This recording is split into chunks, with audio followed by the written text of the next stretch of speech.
এক গ্রামে থাকতো এক বুড়ি। লোকে তাকে বলতো শাকচুন্নি বুড়ি, কারণ বুড়ির কাজ ছিল মাঠে জঙ্গলে ঘুরে ঘুরে নানা রকম শাক পাতা কুড়িয়ে বাজারে বেচা। তার ঝুড়ি সবসময় ভরে থাকতো লাল শাক, নটে শাক, হেলেঞ্চা, কচু পাতা আর অনেক রকম বনজ শাকে। বুড়ির পাশের গ্রামে থাকতো এক দুষ্টু রাখাল ছেলে, নাম ছিল নান্টু।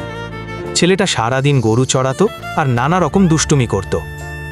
একদিন সে ভাবল, এই বুড়ি রোজ সকালে মাঠে যায় শাক তুলতে, একটু মজা করি না কেন। সকালবেলা শাকচুন্নি বুড়ি মাঠে গিয়ে দেখল তার প্রিয় শাকের গাছগুলো কাটা, আর পাশে দাঁড়িয়ে হাসছে নান্টু।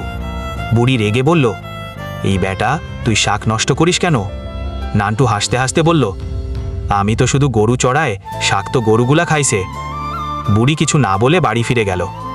পরের দিন সে বাজার থেকে একটু লাল লঙ্কা আর করলা কিনে তার ঝুড়িতে শাকের মধ্যে লুকিয়ে রাখল।